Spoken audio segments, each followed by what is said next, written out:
much faster, and the teams know and have kind of felt out these first 2 games. It's a Gragas. So the jungle's still getting a bit of a hit here. This would say they're looking to first pick Kindred. With that lead ban, right? Yeah, well, they're trying to bait these things outright because there's still the Gangplank, so it's a very difficult decision for TSM to make here. They're trapped giving Cloud9 something they don't want to give them. They're trying to pigeonhole them into forcing the Kindred first pick now. They've done. And that's easily done because we talked about the champion pools for both Rush and High. I mean, it basically means Svenskaren's going to be on Elise again because the Gragas had been banned out and very heavy jungle bans. And we're not mentioning Graves as well. I mean, Graves is a flex ban. It is also a ban that hits the jungle and has been banned several times here. It's something that Svenskeren plays a lot in the jungle, and he's very good at in solo queue at least. So this is Svenskeren also being targeting in picks and bans. It's not just TSM targeting Rush, but also on the opposite side. Some respect here from Cloud9, throwing extra bans at Sven as well. 15 seconds for these. Rumble, obviously haven't seen it in a while. Little Rumble jungle, but it's not going to be going on that side. Still waiting for TSM. Now they're actually holding off until the last moment. We actually get to see some Corki play now. The Maokai still locked in for Hanser. It was that good last game, so he's going to go with it again. Cloud9 had been getting Corki off the table, but this time they decided for some more targeted bans. It also will get Bjergsen off of Azir. It means TSM had good success power picking last time on blue side. This time they're going to power pick on red, which gets rid of a lot of their counter picking ability, but still gives them that Maokai that was so crushing last game. And getting him off Azir is not much of a success when he gets on to Corki, right? Corki puts out a ridiculous amount of backline magic DPS as well. Once again, TSM can easily diversify their damage profile for the team. It is technically also a flex pick that they could still move around if they really want to. I don't think Cloud9 will make the same mistake, though, and put full attack damage into this Maokai. But as of yet, they have not shown the magic damage source. Yeah, well, it's not going to be Twisted Fate. We know that because it's banned. We thought maybe he was going to play LeBlanc the last time. LeBlanc's pretty okay into Corki, or he can just pick Azir himself. Exactly. Because he that's did it what last game against Liquid. That would mean that Rush would have to be very good with his Kindred ultimates here, because it looks like Balls would be on Gangplank then. And that, again, leaves High as the only frontliner here for the squad, so they have to rely on these abilities that block damage rather than a tank to soak damage. Yep. It's on the Unbreakable and the Lamb's Respite. The Janna actually worked quite well for TSM in re-engaging their fights once they walked back a bit and kited it out. They'll choose that once again for Yellow Star, and the Elise locked in for Svenskeren, as in Game 1. Kind of what we thought he would do when he's pushed down to essentially the 6th available jungler with 4 bans and the Kindred picked away. Janna very successful for Yellow Star as well. Yeah. It's an easy They're comfort going for pick. team fighting. It's going to be interesting to see what Cloud9 goes here. There's also the danger here with the Corki being picked so early. The double-lift just plays it. And therefore Jensen can get counterpicked by Bjergsen. So if he does go Azir, it's very free for Bjergsen to just go Zed against it. And TSM wouldn't run into the same damage profile problems that Cloud9 did in the last game. More generic pick like that. So I was after the last patch, I was wondering if Orianna would make a comeback. She actually got some mana buffs on her Q. Yep. And Jensen has been one of the players. Like, Orianna's never really a champion that takes over a season or anything, but she always pops up. She's there in almost every season, every once in a while, especially by players like Jensen who have played her for so long. And he has had some of his best games on Orianna, taking over for the team. Plus, it's a good all-around pick. You talked about getting counterpicked, the possibility of this flex. Corki kind of protects himself that way. Orianna can farm safely against anyone that is a slightly bad matchup. Yeah, and Jensen had 2 of his best games of the split in Week 4. He played it back-to-back, won a weekly MVP, and then it was just gone for the rest of his season. But it's always something he's going to be able to pick out when you just need a generic mid to round out any team composition. Bjergsen's still going to go with the Zed, so we'll see the flex Corki down on the bottom side, but it's not as disastrous as if Jensen would have picked a weaker laner into it. Yeah, and the buffs to her command attack do let her reposition the ball more frequently. a bit earlier in the lane phase. It is more of a lane phase buff as well. So we'll see how the matchup actually goes now, because it is still, good for Bjergsen. We'll see how well Jensen can play it, though. It's never a fun matchup in general when you're energy versus mana. The resource pool always in favor of Bjergsen here. We'll see if he uses that aggression in the early game. He actually was able to go off on Azir a little bit last time with Svenskeren going quite hard in the lanes. We're up 1-1 right now in the quarterfinals. Cloud9 versus TSM. We just heard Hai say it. This is usually the final matchup, but it's actually had to be played in the quarterfinals. So only one team is moving on to face Counter Logic Gaming. Is it going to be Cloud9? Is it going to be TSM? C9 will be back on blue side for this game with TSM on the red side. The coaches will part ways with their players to listen into the comms during the game, but those are their final words. Really excited here to see some more sneaky Jhin as well. Yeah. Because Jhin is such an interesting champion. Like, if you go and have these skirmishes that Cloud9 like to take, he can back off afterwards, and you think you've gotten away, escaped with half-life or something, and the snipes come through if Sneaky's accurate. Calling the curtain down. Tell us who you think is going to be moving on to the semifinals. Send hashtag C9win or hashtag TSMwin. We'll update the poll in just a bit, as always. Everybody waiting. Game 3 coming up. And we are about to be on to the Rift. Cloud9, as I said, coming off the blue side now. Fared well from Game 1 here, but could not find the win in Game 2. We'll see who gets this number 3 to take the momentum. Yeah, Cloud9 this time around bringing a lot more tools to the table that they can use in teamfight scenarios. Think about the amount of area that Cloud9 can control. They've got Braum plus Gangplank right there is a lot of offensive control. And then they obviously have the defensive control of Kindred. So there's a lot of abilities that they can use to try and control the battlefield and force TSM, if they are into a grouped up scenario, into a bad spot. I do still think they could have problems killing the Maokai in teamfights. Yeah. Orianna is not your sustained damage type of mid laner. More of an enabler and a burst champion come late game, but not necessarily extended DPS. She does make it easier to kill the backline if she lands a good shockwave, though. Yeah. And typically that happens when you have a delivery system of some kind. What's interesting, though, is when Jensen did play it twice in week 4, he was able to just deliver it himself. He did, he was making amazing initiations with the shockwave. So Jensen is a tier above most other Orianna players. Yeah. I always like to point out things like that where you need to remember midway. Okay, we're just going to have another standard lane swap here as it happens, though. But, especially mid-game when the team fights are coming very quickly, there are a lot of things to keep track of. Orianna ball sometimes gets lost. I got 16 gold there, I think he got. Yeah, he was able to steal one of the small ones. Svenskeren did smite. Who gets this? Big one. Well, Rush doesn't have I mean, he just kind of gave that to him. What was that? He'd already smited the big one. I think he didn't want to take much more damage. I mean, you just walk away from it and make Yellowstar do all the work himself. But if you're just gonna auto, take your hands off the keyboard and auto. Let's see who gets it. Anyways, that's only 16 gold, very small. Small thing. It's the tilt, Kobe. It's the, no, I'm just kidding. Still be fine. We saw a little bit of the same thing happening last game between the junglers as well. They fare just perfectly here as we get into the laning phase. Cloud9 to the bot side, and looks like TSM's going to answer a bit more accordingly this time. They did well last time, but it's just matching it, I should say, not more accordingly. We've seen this before. No say that. Big tweaks here, although Svenskeren's just a little bit ahead in the jungle race. One small wrinkle is that the Kindred mark did spawn on Rush's side this time. So he'll be able to pick that up. Ooh. Everyone does count. Not think the harass will matter much for Gangplank unless they decided to get into a second turret take race. Sometimes if one team is far ahead of the other team and recognize they have a better team composition for taking the turrets, they'll go for that. But neither one of these teams has anything crazy like a Jinx that kills turrets super fast. So I think they're just going to do the normal trades. Yeah, now let's see if they actually swap to continue the trading. Because we did just see them last time around. They answered after first turret down instead of kind of the more normal option where both side outer turrets are traded and you swap your ADs over to the other side. Last time we saw them meet up and only trade one turret each for the very early stage.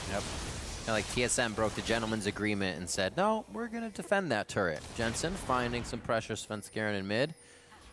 I don't know. Waited quite a bit for the bait. Gonna turn it. The shield's going to be big here. It's definitely going to prevent the death on the side of TSM. That's why C9 does not want it. Howling Gale missing kind of provides some extra trade damage, but they don't win that overall. That actually forces, big cooldown here. Balls has to use his teleport. Yeah, well, the lane isn't necessarily in a position for him to farm. I think it's going to change the distribution of farm somewhat. Well, like, I'm trying to think of, I agree with you that teleport this early is a big cooldown, but in this specific instance, what is it delaying? What it forces is Cloud9 can't answer if TSM decided to load one side of the map, basically. And that does put pressure on TSM, which TSM haven't really stepped up as far as being super proactive with early plays. And so it kind of puts more pressure on TSM. Hey, there's a freeze up top for Cloud9 that they're just starting to switch now with Sneaky. Yeah. He can't join if you force something on bottom, but TSM haven't really been the team to try and force something, even if there is, a teleport discrepancy here. Exactly. It's been Balls so much. does have some wave clear. It's been so much trading back and forth, but I mean, especially in the early game, the Gangplank would be very vulnerable, and the Elise and Maokai are tremendously strong tower divers this early on in the game. So if it were to be setting up a play, you would expect it to be Haunter teleporting in to force a turret dive with Svenskeren. Yeah, and that's the thing. Like Cloud9 also, they don't even have to switch balls over to that side. Uh-oh. Jensen's out of mana and out of... Oh, Haunter, flash twisted advance. There's going to be first blood. Haunter involved in that one. Did Doublelift get there too? He did. Good assists as well for TSM. Rush staying out on the map really long time. His first play, I feel like he was talking to Jensen. Either Jensen or Rush wanted to turn that play around in the mid lane, ended up forcing Jensen's flash backwards. And then here, he's just kind of in the mid lane. Haunter doesn't even have to burn his teleport, but he has the freedom to be anywhere else because he has the teleport to correct. So in a small way, that is a bit of a trade back for the summoner spell. And he still has his teleport, so it's more just a cost. More TSM opens up these lanes too. It's going to be difficult for Balls and Sneaky to get those calls stacked up and cleared up as well. Top lane shouldn't be too much trouble here. Quite far out is Sneaky, but High's going to try to give him some backup. Comes Yellow Star just floating along the side. It looks like they're going to give more coverage and vision. They actually are going to get ganked here. Rush is already in position for countering, so TSM make the wise choice not to overextend it there.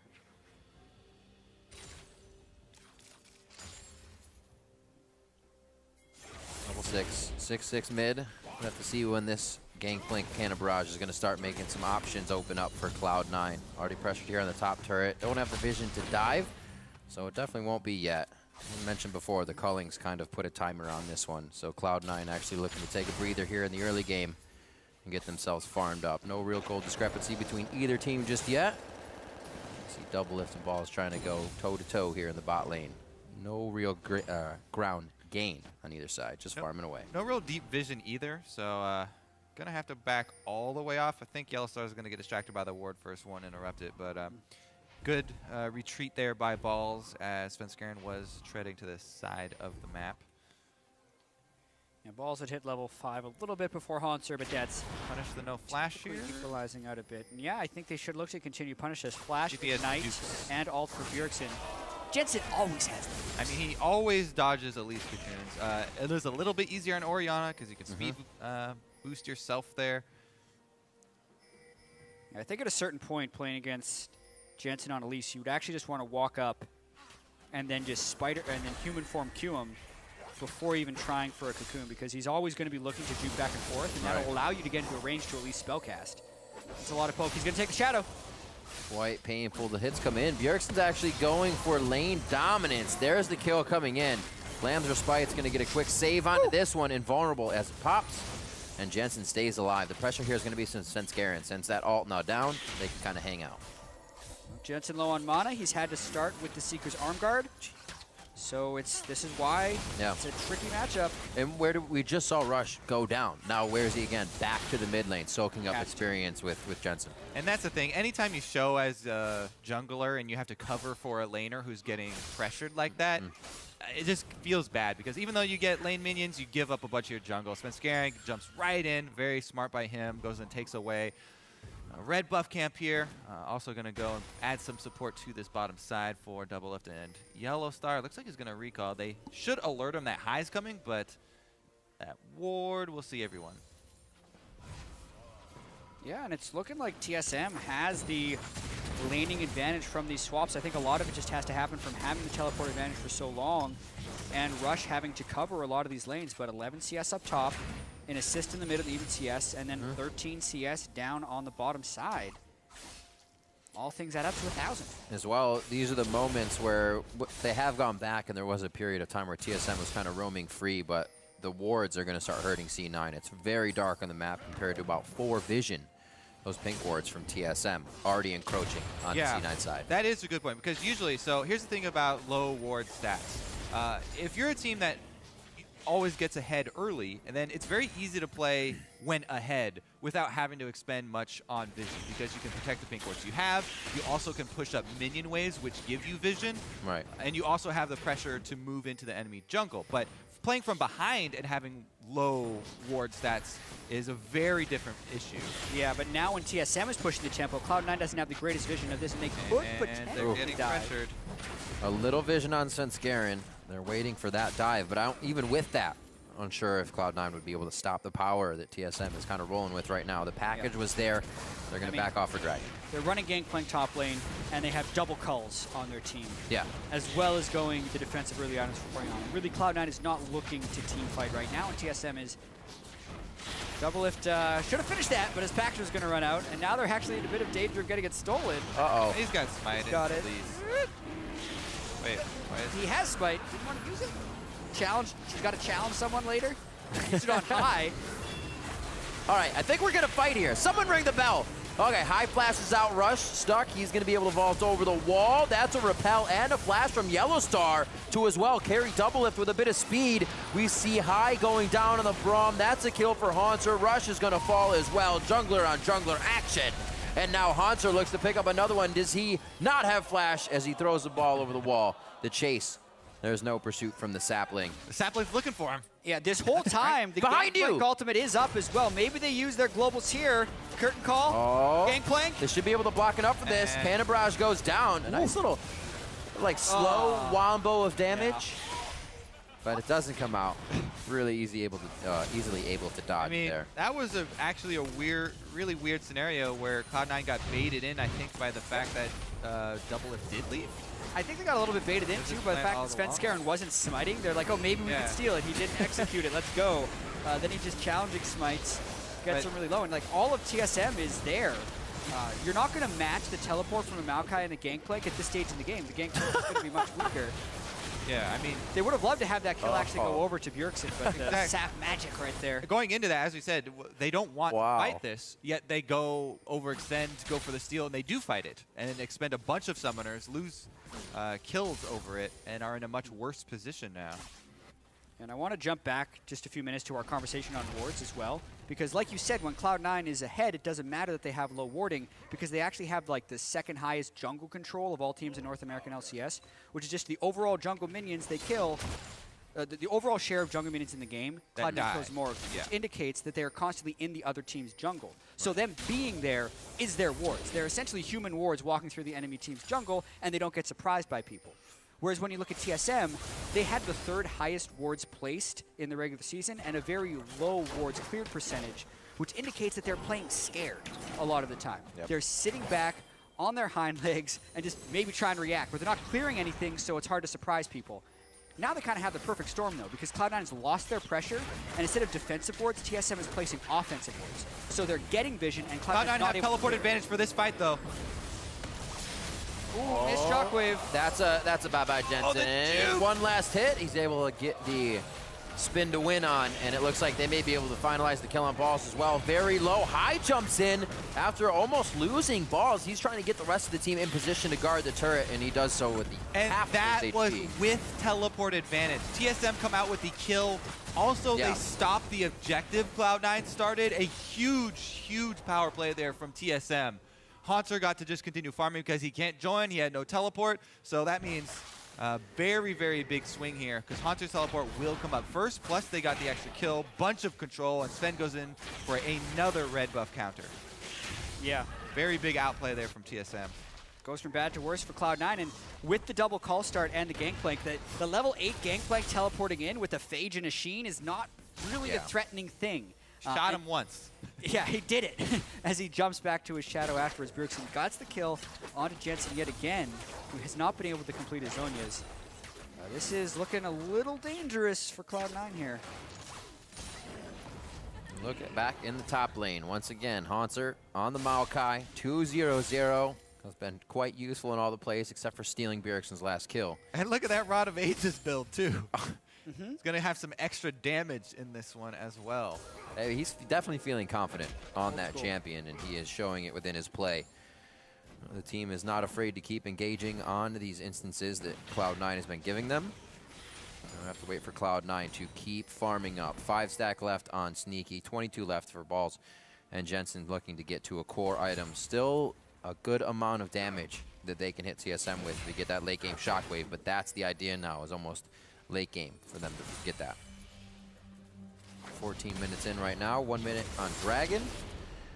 Cloud9 should be able to kind of contest, but it'll be dangerous. Well, I think it'd be this is actually TSM's game right now. Like this stage of the game, sure. They have a lot of advantages. They have a Zed who can split lurk. They have the extra teleport. And their 3-man squad is extremely resilient here. With Janna for disengage, Corki and Zed both have escapes of their own. So TSM are set up very well if they want to continue to make gains using a 1-3-1. And they do get that mid turret down. The only outer turret left is on the bottom side, and Hauntzer shoved that all the way in. Now Balls is pinned there. He doesn't have teleport. The only thing he can do is add his ultimate to a team fight that breaks out. And remember last time there was a team fight, TSM won at 4 versus 5, even with the teleport coming in. Right.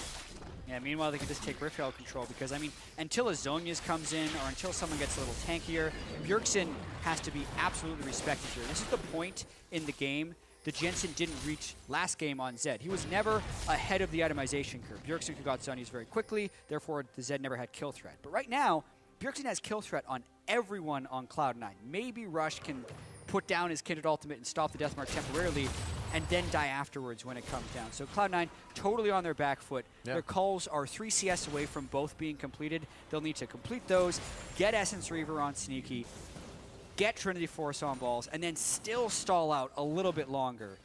And by that point, it might be too late because Hauntzer could have tanked up on Maokai. And we've already talked about the overall damage problems Cloud9 might be running into.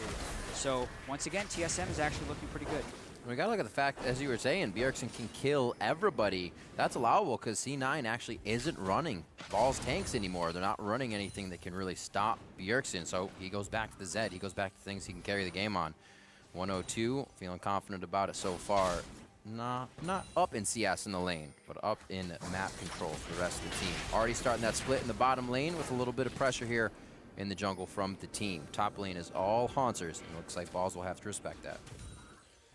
All right, as we get closer to the mid game here, we do have to keep in mind the game-changing abilities that Cloud9 have on their side, though. Yes, they are behind. They can turn this around with the Gangplank explosion of the barrels, even though he only has Trinity Force. Whoa, Yellowstar again!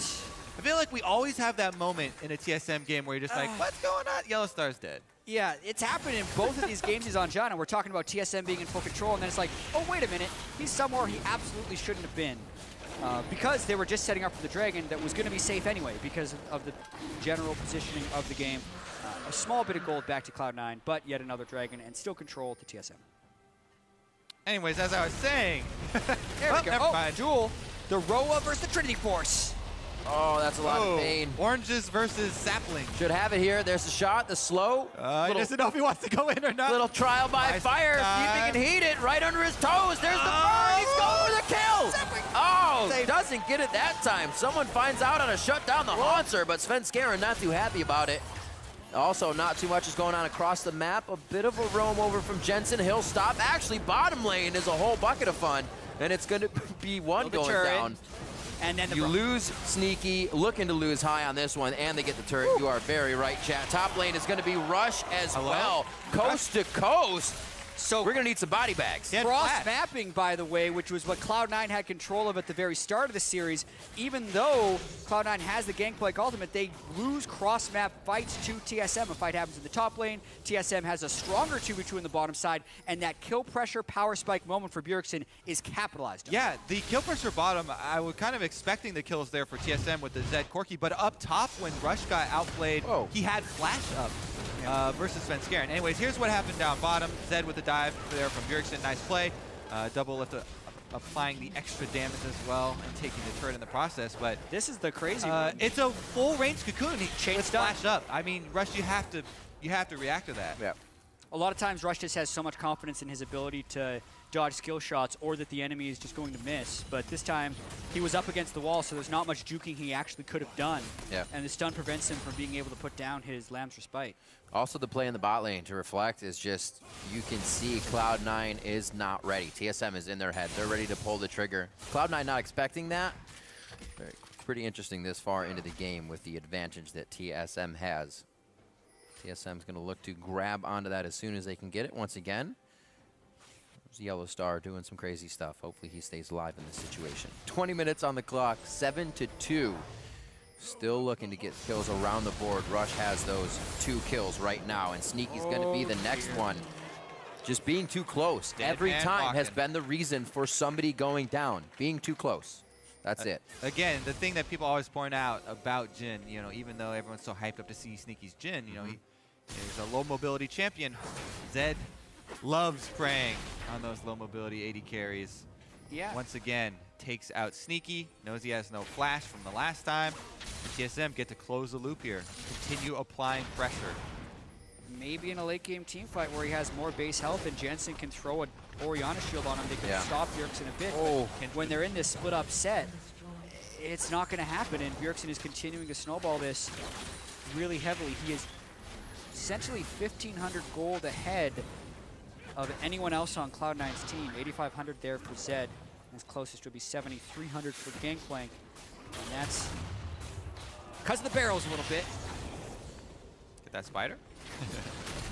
Hey. Whatever they can do at this point, another game where TSM has the lead at 15 minutes, completely turning this on. And by all lanes, they've basically come out ahead. And again, Svenskeren is able to take down Rush in the jungle. 201, 92 to 72. Something we thought would go completely different throughout this series. Yeah, now I would like to see TSM actually concentrate their vision control because it's kind of spread out right now. Okay, double lift though. Yeah, it takes a bit of a bad fight, but he is able to Valk flash away and avoid the ultimate. He's still force a base from Rush. So they might be able to keep up a little bit of pressure. Once again, they really love having Hanser over in those side lanes, which seems a little bit strange at this point. You'd think they'd have Bjergsen off split pushing because Hanser's arrival to the team fights is going to be late. But they got away with it in game 2, and they're getting away with it again here. It's almost like Bjergsen's ability to kill somebody is just that great that they can keep him in the mid lane. Give him like, the I'd rather just kill someone. Just make him more powerful. Exactly.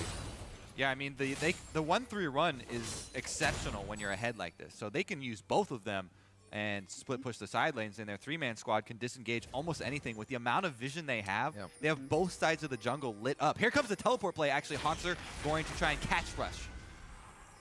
Flying around, slowed by Wolf. The flash prep to the wall. Hello. It's a big reach. Holds the smash, letting the Twisted advance, lock him down for as long as possible. Very nicely done by Hanser. Now they have to look at the fight once again. Bjergsen ready to fly over the wall on the outside. And here's the bot lane of TSM now approaching the fight. And Cloud9, they're actually stepping quite far out from the turret, taking quite a bit of poke. It looks like TSM says, we're spending too long here. Let's actually pressure the objective. Yeah, I think that kind of goes to show how far ahead TSM is. Hanser committed really far for that fight and wasn't punished for it at all. In fact, TSM then had a chance to commit further and didn't do it, and now they're baiting a fight here. Bjergsen is behind Cloud9. What's his target? He has Jensen. Jensen's shield is up. Sneaky's right on Sneaky. That's the exhaust goes down. He's left by himself. The double kill coming in for Bjergsen. That should be Baron. 6-0-2 right now. TSM are absolutely dismantling Cloud9 right now. Rush is making his way over with balls, but they have Shockwave still. So if they wanted the full hero play, maybe. But they're so far behind here.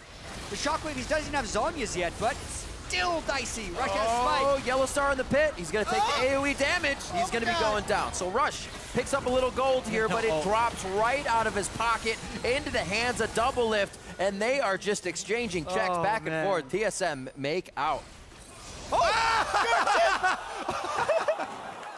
Good guy, Doublelift. He's like, Baron is pissed, man.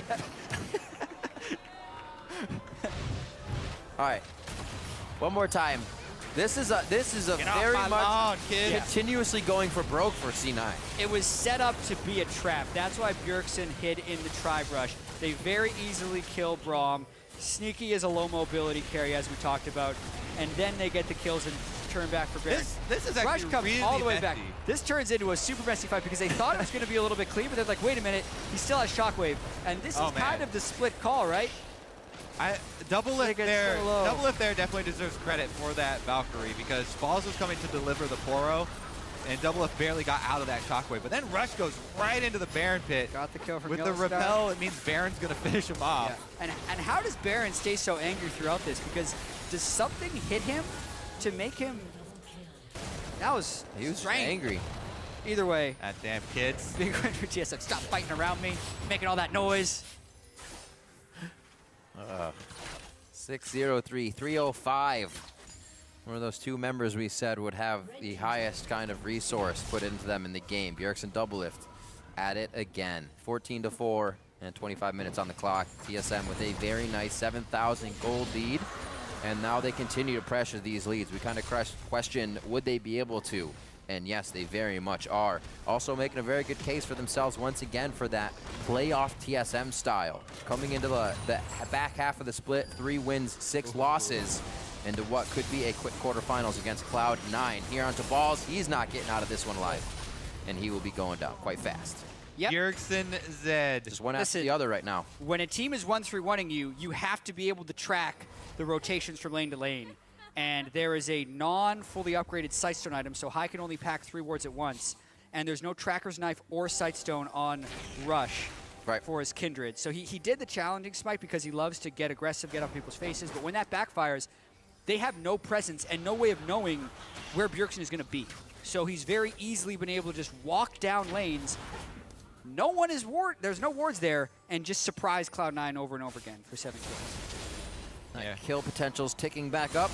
His Ignite almost ready. See where they go from here. Cloud9 trying to clean up waves, and you could see Bjergsen already. He's like, oh look, Sneaky off by himself. Can I kill him? Not just yet. I mean, TSM right now, they have so many options. Once again, I think they should actually collapse their vision into this top side around Baron because they can bait so easily. And Hanser has teleport, so all you do is split with Hanser and Bjergsen, and you ward up Baron. And then if C9 ever even come close to Baron, you just teleport in with Hanser. You get an easy flank. Whatever happens, it's a win-win scenario for TSM. Either they get Baron or they get the fight they want because they're so far ahead in gold and they can crush the team fight. And they can't even really make TSM think differently about this. You saw High try to add pressure to the mid lane, but Bjergsen just gets free time in the top here. And now Cloud9 has to react. They get themselves down to the bot has side. home guards. He's waiting in the fountain to use his teleport right now. Good call. Good eye, Kobe. It's probably a Baron bait of some kind. There's upgraded sweeper onto Svenskeren. There's 3 pink wards in the inventory of TSM. So they're going in. Teleports behind him. This is the fight. Oh, face check of face checks. It looks like they get themselves to a somewhat safe spot, but that TP has already come in, and Cloud9's health bars are absolutely melting. Lamb's Respite, the last thing saving them from being 6 feet under here, and there's a kill onto Sneaky, following up with Rush. Jensen is just barely with enough mana to keep himself in the fight. High is down, and now TSM runs for the fight once again. Baron once again is taking this Zed play to the next level. A true ninja here. Everyone on TSM dodging that shockwave as well, and he gets the kill on the exit with his shadow. And then Baron almost gets him again. Baron's still pissed at him. Baron hates ninjas. Baron not a Bjergsen fan, trying to kill him twice in a row here. But yeah, TSM, total control. This was actually a very well-baited fight. Cloud9 does check a little bit early, probably earlier than they had to, but Hanser gets in. He's a massive tank, so he gets to buy time while the Kindred Ultimate is up. Bjergsen goes deep through. Once he gets hit by the exhaust, he will go back. The exhaust will run out, Look at the double kill here. And then he will shuriken through to get the Braum as well as the Deathmark killed Sneaky. Just such crisp Zed play. It's like riding bike for him. When Bjergsen came over, these were the kind of plays we saw. It was kind of like that has dipped down. We haven't really seen the Zed Bjergsen come out once again. Put on a show for us here in the quarterfinals at 9-0-4. Participated in 13 out of those 18 kills around the map. And he has the highest CS in the game. Still looking to make pressure on the map by himself. The team knows he can do that roam.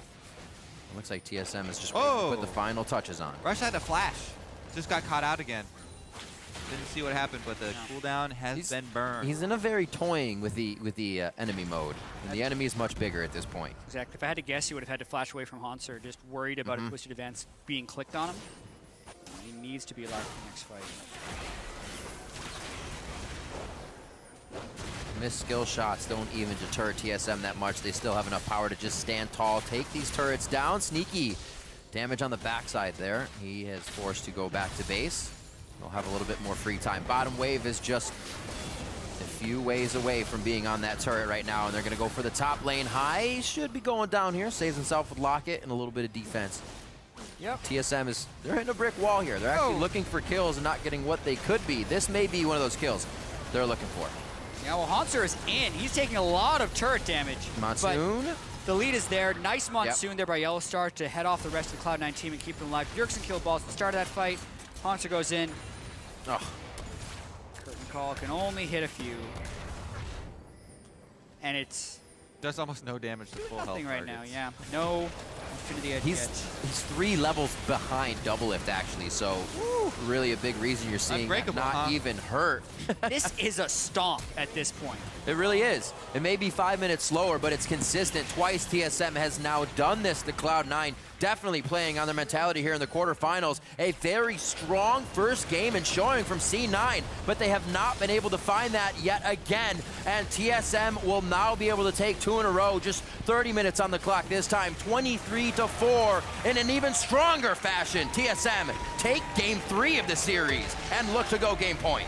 Yeah, they're now 1 win away from making it to the semifinals yet again after their worst regular season in their franchise's history. Right. A big change, that mentality shift after that first game. And they have been able to produce results after coming from backstage. Cloud9 now need to figure out a way to do that for themselves. Take a breather, reset, forget about those.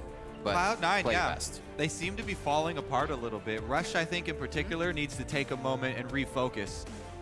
Yeah, Rush agreed. in particular, Agreed. like you said, was getting dismantled in that game from the entire side of TSM. Whether it was Bjergsen, whether it was a Maokai being randomly there, he just was not in the right positions. And Svenskeren, even though 4 total jungle bans